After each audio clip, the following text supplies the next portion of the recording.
పుట్టినటువంటి కొడుకు రేపు ధృతరాష్ట్రుడి కడుపున పుట్టినటువంటి వాడు మా నాన్నగారు అంధుడు కనుక రాజ్యం చేయలేదు కానీ మేము అంధులం కాదు కదా అనకుండా ఉంటాడా అన్నాడు దుర్యోధనుడు భారతంలో. ఇప్పుడు ఎందుకు ఇవ్వాలి ఈ తరంలో నీకు రాజ్యం? నువ్వు పెద్దవాడివి అయితే మాత్రం నీకెందుకు ఇవ్వాలి? పెద్దవాడి పెద్ద కొడుకుని నేను. పెద్దవాడు ఒకప్పుడు అంధుడు అందుకని ఇవ్వలేదు, ఇప్పుడు నేను కాదు అందుకని నాకు రాజ్యాధికారం ఉంది అని వాడు పెంకితనానికి పోతే యుద్ధం జరుగుతుంది. జరిగితే వాణ్ణి మట్టు పెట్టగలిగిన వాడైతే తప్ప తన తర్వాత సింహాసనాన్ని అధిష్ఠించి కూర్చోలేడు, సాధ్యం కాదు. కాబట్టి పాండురాజు గారు అక్కడ వరకే ఆలోచన చెయ్యగలిగితే నిజానికి ఆయన ఏం కోరు ఉండాలి? బలపరాక్రమము కలిగినటువంటి కుమారుడు నాకు కలగాలి అని కోరాలి. కానీ పాండురాజు గారు అలా కోరలేదు.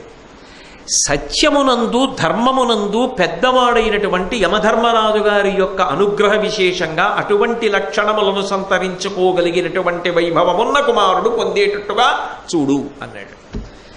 ఏమిటా మాట అంటే, ఈ మాట అనగలిగాడు అంటే ఈ పద్యం వెనక పాండురాజు గారి వ్యక్తిత్వము తొణికిసలాడుతుంది. అసలు దాన్ని స్పృశించకుండా ధర్మరాజు గారి యొక్క జననమును చెప్పడం సాధ్యం కాదు. పాండురాజు అపేక్షించకుండా కోరుకోకుండా రాజార్హత పొందడానికి అవకాశము లేనివాడు, రాజు కావడానికి అవకాశము లేనివాడు రాజయ్యాడు.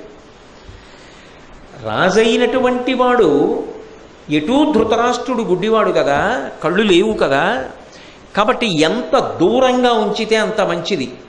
ఎందుకంటే ఒక వరలో రెండు కత్తులు ఇమ్మడవు, ఎప్పటికైనా ప్రమాదం అన్న భావన పొందాలి. కానీ పాండురాజు అటువంటి వాడు కాదు. మీరు భారతంలో పాండురాజు గారి జీవిత చరిత్ర పరిశీలిస్తే ఆయన పాండురోగమున్నవాడు కాడాయన. ఆయన తెల్లటి వర్ణంతో ఉంటాడు, బాగా విషదమైనటువంటి తెలుపు. అంత తెలుపు వర్ణంతో ఉంటాడు కాబట్టి పాండురాజు. తామర రేకుల వంటి కన్నులున్నవాడు, గొప్ప సౌందర్యమూర్తి. ఎంతటి అందగాడు అంటే ఒక్కటే ఉదాహరణ. ఆ రోజులలో కుంతీదేవి అంటే సామాన్యమైనటువంటి స్త్రీ కాదు, వ్యాస భగవానుడంతటి వాడి చేత పొగడబడిన తల్లి. అటువంటి కుంతీదేవి యొక్క స్వయంవరంలో పాండురాజు గారిని చూడగానే ఆమె ఈయనే నాకు భర్త కావాలి అని సంకల్పించి వచ్చి ఆయన మెడలో వరమాల వేసింది అంటే ఆయన ఎంతటి సౌందర్యమూర్తియో అర్థమవుతుంది. అంతటి సౌందర్యమూర్తి, అంతటి పరాక్రమోపేతుడు. అఖండ భారతాన్నంతటినీ కూడా యుద్ధాలు చేసి తన యొక్క పరిపాలనలోకి తెచ్చుకున్నవాడు. ఇంతమందిని సామంతుల్ని చేసుకున్నాడు. ఆయన సంపాదించినటువంటి ఐశ్వర్యం అసలు లెక్క పెట్టడానికి వీల్లేదు, అంత ఐశ్వర్యాన్ని సముపార్జించాడు. కానీ విచిత్రం ఏమిటంటే ఆయన రాజ్య పరిపాలనలో ఏనాడు ఏ ఒక్క విషయం అన్నగారు ధృతరాష్ట్రుడికి తెలియకుండా చేసినవాడు కాడు. నిజానికి అలా చెప్పాలన్న నియమం లేదు. ధృతరాష్ట్రుడే చెప్పుకున్నాడు, నా తమ్ముడు పరమధర్మాత్ముడురా, వాడిప్పుడు ధర్మాన్ని విడిచిపెట్టినవాడు కాడు, ఏది చేసినా నాకు చెప్పి చేశాడు అని చెప్పుకున్నాడు. అన్నీ ధృతరాష్ట్రుడికి చెప్పేవాడు. ఐశ్వర్యం అంతా తెచ్చి ధృతరాష్ట్రుడికిచ్చి 100 అశ్వమేధములు చేయించాడు ధృతరాష్ట్రుడితో. 1, 2 కాదు. అశ్వమేధం చేయాలంటే ఎంత పౌరుష పరాక్రమాలు ఉండాలి, ఎంతమంది రాజుల్ని జయించాలి, అది ధృతరాష్ట్రుడికి సాధ్యమా? ఒక మాట కాదు, 100 మాటలు అశ్వమేధయాగం చేయించి ధృతరాష్ట్రుడి యొక్క అశ్వరక్షకుడిగా తాను నిలబడ్డాడు. బంధువులందరినీ ఆదరించాడు. తల్లి చేత, అన్నగారి చేత, భీష్మాదుల చేత ప్రశంసలను, ఆశీర్వచనాన్ని పొందాడు. ఆయన పరిపాలన చేస్తున్నంత కాలం ప్రజలందరూ పరమ ధర్మాత్ములై ప్రవర్తించారు. అంటే ధర్మమునందు అంత పూనిక కల్పించాడు ప్రజలలో. తాను అనుష్ఠించినటువంటి ధర్మం ప్రజలకి ఎలా చేరుతుంది? తాను నీతులు ఒక్కటి చెప్తే సరిపోతుందా? రోజు 2 గంటల ఉపన్యాసం నీతులు చెప్పడానికి పనికొచ్చి చేసే 22 గంటల పనులు మాత్రం అన్ని తప్పుడు పనులైతే ప్రజలకి ఏ సంకేతం పెడుతుంది? తాను చేసేటటువంటి పనులన్నీ అత్యంత నిజాయితీతో కూడుకున్నవి, ధార్మికమైనవి అనుకోండి, ప్రజలందరూ కూడా ధార్మికులు అవుతారు. ధర్మము కేవలముగా చెప్పడం చేత వచ్చేది కాదు. చెప్తున్నవాడు, పరిపాలిస్తున్నవాడు వీడు ఎంత ధర్మాన్ని పట్టుకుంటూ ఉంటాడు అన్నది ప్రజలు గమనిస్తూ ఉంటారు. అసలు ఈయన యందు లేశమాత్ర ధర్మం లేదు, ఇంకా ఈయన ధర్మం గురించి చెప్తే మనకి దాని యందు ఉత్సాహం ఏం కలుగుతుందంటారు. పరమధర్మాత్ముడైన వాడు లేదా కనీసము ధర్మమునందు అనురక్తి ఉండి కొంతలో ధర్మాన్ని పట్టుకోవాలని తాపత్రయంతో పట్టుకుంటున్నవాడు ధర్మం గురించి మాట్లాడాడు అనుకోండి, ప్రజలు ధర్మాత్ములు అవుతారు.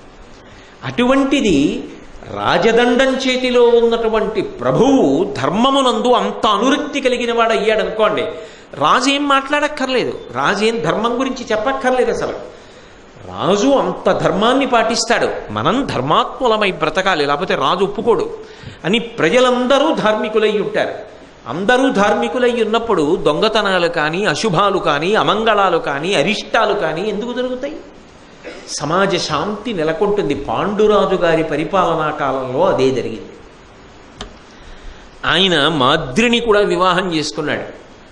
ఆయన తరచుగా వేటకు వెడుతూ ఉండేవాడు, ఇద్దరు భార్యల్ని తీసుకుని వేటకు వెడుతూ ఉండేవాడు. ప్రజల్ని కన్నబిడ్డల్ని చూసుకున్నట్టు చూసుకునేవాడు. మీరు భారతాన్ని నిశితంగా గమనిస్తే మీకు కొన్ని విషయాలు కనిపిస్తాయి. పాండురాజు ధృతరాష్ట్రుడి పట్ల ఎంత ప్రేమ చూపించాడో, పాండురాజు అరణ్యంలో వేటలాడడానికి వెడితే కావలసిన సమస్త భోగోపకరణాల్ని ధృతరాష్ట్రుడు అలా పంపిస్తూ ఉండేవాడు సేవకులకిచ్చి. ధృతరాష్ట్రుడు పాండురాజు మీద అంత ప్రేమ చూపించాడు.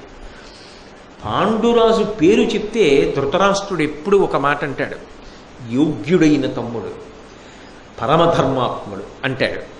ఆ ధర్మము యొక్క విలువ తెలుసుకున్నవాడు పాండురాజు. అందుకే అంతటి కీర్తివంతుడయ్యాడు. కానీ ఆయన జీవితంలో అనుకోకుండా జరిగిన పొరపాటు ఒక్కటే, వ్యగ్రత వలన జరిగిపోయింది. ఒకనాడు వేటకి వెళ్ళినప్పుడు జంతువులు కనపడలేదన్న వ్యగ్రతతో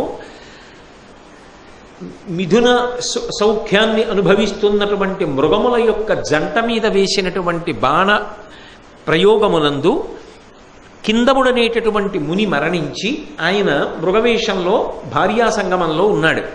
ఆయన మరణిస్తూ మరణిస్తూ తెలిసి వేసినా తెలియక వేసినా నువ్వు ధర్మాన్ని తప్పావు. అది మృగమే కావచ్చు, సంభోగ సుఖం అనుభవిస్తున్నప్పటిది ఏ ప్రాణికైనా ఒకటే. అప్పుడు బాణం వెయ్యకూడదు. నువ్వు ధర్మాత్ముడవు, నీకు తెలియదనుకోవడానికి వీల్లేదు, తెలిసి చేశావు ఈ తప్పు, నేను ప్రాణములు విడిచిపెడుతున్నాను. నీకు కూడా ఇదే శాపం. నువ్వు కూడా నీ ప్రియకాంత యందు అంటే భార్యతో సంగమిస్తే ప్రాణములను పోగొట్టుకుంటావు. ఇది ధర్మరాజు గారి జీవితంలో సంతానం కలిగిన తరువాత అయితే ఏమై ఉండేదో తెలియదు. ఎందుకంటే త్యాగాయ సంభృతార్థానం సత్యాయ మితభాషిణాం యశసే విజిగీషూణాం ప్రజాయి గృహమైధినాం అంటారు కాళిదాసు రఘువంశంలో. కేవలము సంతానమును పొందడానికే రఘుమహారాజు గారు భార్యలతో కలిసి గృహస్థాశ్రమంలో ఉన్నాడు అన్నారు. సంతానమును పొంది ఉంటే ఏమో పాండురాజు పరిస్థితి ఎలా ఉండేదో. కానీ అప్పటికి పాండురాజుకి సంతానం లేదు. కాబట్టి లోపల ఒక పెద్ద సంఘర్షణ ఉంటుంది, అది తప్పదు. అరే నేను ఇంత గొప్పగా రాజ్యం చేశా, అటువంటి ధర్మాత్ముణ్ణి సింహాసనం మీద కూర్చోబెట్టట్లా. కాబట్టి ప్రజలు ఏమైపోతారు? ప్రజల గురించి ఆలోచించినప్పుడు తన కడుపున పుట్టిన బిడ్డల గురించి ఆలోచించినట్లు ఆలోచించిన వాడెవరో వాడు ప్రభువు. ప్రజల గురించి ఆలోచన చెయ్యవలసి వస్తే బిడ్డల గురించి ఆలోచిస్తే తండ్రి ఎలా ఆలోచిస్తాడో అలాగే ఆలోచించాలి ప్రభువు అన్నది నియమం. మహాభారతంలోనే అనేక చోట్ల ప్రభుధర్మాలు కనబడతాయి. కాబట్టి ప్రజలు ఏమవుతారు? ఒకటి. రెండు, తానేమవుతాడు? తనకి ఉత్తర క్రియలు చేసేవాళ్ళు ఎవరు? తాను ఎలా ఊర్ధ్వలోకాలు పొందాలి? తనని నమ్ముకుని తన చిటికిని వేలు పట్టుకుని పాణిగ్రహణం చేసినటువంటి ఇద్దరు పత్నులు ఏమవుతారు? ఇది సంఘర్షణ. ఈ సంఘర్షణ యందు నలిగిపోయి చితికిపోయి శిథిలమై నశించాలా పాండురాజు. అది ఆయన గొప్పతనం. మానసికమైన స్థైర్యాన్ని పొంది ఉంచుకున్నాడు. వీటన్నిటితో పాటుగా ఇంకొకడున్నాడు కాపాడగలిగిన వాడు, వాడు పరమేశ్వరుడు. ఆ భగవంతుడు చూపించే మార్గాలు వేరుగా ఉంటాయి. దేనికైనా పరిష్కారం భగవంతుడు చెప్పగలడు. నేను ఆయన యందు మనసు పెట్టి తపస్సులో ప్రవేశిస్తాను. భాగవతంలో అంటారు, దేనికైనా పరిష్కారం తపస్సే. శృణ్వం తపః, తదేక దృష్టితో వినడం తపస్సు, తదేక దృష్టితో చెప్పడం తపస్సు, తదేక దృష్టితో పూజ చేయడం తపస్సు, తదేక దృష్టితో సేవ చేయడం తపస్సు, తదేక దృష్టితో చదువుకోవడం తపస్సు. కాబట్టి వ్రతము వెంట వ్రతము చేస్తూ పాండురాజు మనసు ఇంకొక వైపు వెళ్లకుండా కట్టడి చేశాడు. అది ఆయన గొప్పతనం. వదిలిపెట్టాడు అనుకోండి మనసుని, నేనేం అనుభవిస్తున్నాను, వీళ్ళే సుఖం అనుభవిస్తున్నారు, ఓ పిల్ల పాప లేరే, ఇంక ఇక్కడ ఇలా ఉండిపోతాం, నేను రానని ధృతరాష్ట్రుడికి కబురు చేసేశాడు. నేను ఇంకా వానప్రస్థుగా ఉంటానన్నాడు. శతశృంగ పర్వతం మీద ఉండిపోయాడు. ఎవరు? అంతఃపుర సుఖాలు అనుభవిస్తూ అంత రాజ్యపాలన చేయవలసినటువంటి ధార్మిక ప్రభువు, అంతటి శౌర్య సంపన్నుడు, విధి వక్రించి అంత కష్టానికి లోనై విచలితుడు కాకుండా, నేల పడిపోకుండా అంత ఉత్సాహాన్ని భగవంతుని ఎందుకు తిప్పేశాడు. అది భారతం అందించే సందేశం. జీవితంలో ఎక్కడో ఒక చిన్న సమస్య ఏర్పడితే నేలపడిపోవద్దు. జీవితమే నేలబడిపోయింది పాండురాజుకి, బెంగపెట్టుకోవాలా, తపస్సు వైపుకి తిప్పాడు. ఆక్రోశించాలి పత్నులిద్దరు, వాళ్ళిద్దరూ బెంగపెట్టుకోవాలా, మా ఆయన నడిచిన మార్గంలో నడుస్తామని ఇద్దరు నడిచారు. కానీ తపస్సు చేసి భగవంతుని యందు మనసు పెట్టుకున్నా, ఎంత తపస్సు చేస్తున్నా, ఆ తపస్సుకి ఎవరు లక్ష్యమో ఆ పరమేశ్వరుడు పాండురాజు గారిని ఉద్ధరించాలిగా. ఉద్ధరించాలి అంటే పాండురాజు గారు ఐక్యమైపోయాడంటే, పాండురాజు కీర్తి శాశ్వతము కావాలి లోకంలో. అంటే పాండు పేరు మీద సంతానము కలిగి వాళ్ళ యొక్క కీర్తి ప్రతిష్టల వలన పాండురాజు కీర్తి శాశ్వతమై నిలబడిపోవాలి. ఆ పాండురాజు కోరుకున్నాడని రాజసూయం చెయ్యగలిగినటువంటి కొడుకు పుట్టాలి. హరిశ్చంద్రుడు స్వర్గలోకంలో ఉన్నాడు, ఇంద్రుడి